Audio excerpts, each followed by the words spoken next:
The 2015-2016 vegetable production season in Yuma County, Arizona is fast approaching the finish line.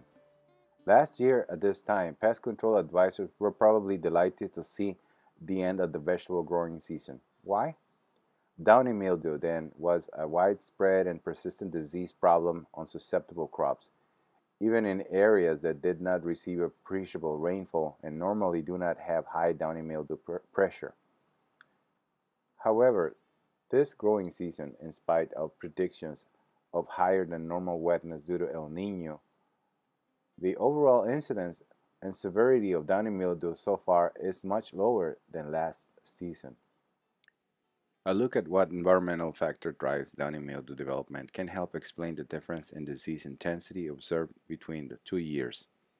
The pathogens that cause downy mildew on lettuce, spinach, onions, and other crops produce spores which can germinate to cause new infections when landing on a susceptible plant that is wet and remains so for a minimum of 2 to 3 hours.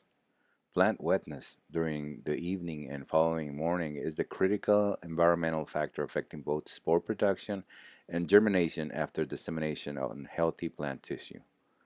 Plants can get wet from rainfall, irrigation, and dew formation.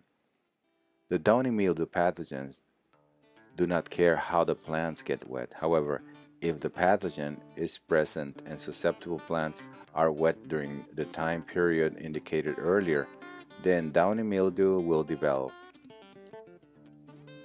An increasing number of evening-morning plant wetness days fuels increasing bouts of pathogen, spore production, and infection, leading to rapid and sustained development of downy mildew. So, it is plant wetness and not just rainfall itself that is the driver of downy mildew epidemics.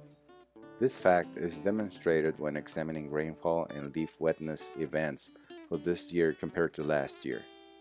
The average rainfall recorded at the 4 azimuth weather stations in the vegetable production region of Yuma County from October through February last year and this year was relatively similar at 0.76 and 0.88 inches, respectively. On the other hand, the average number of nights when relative humidity was at or above 90%, a level at which dew formation would be expected, last year was 71 compared to 37 nights this year.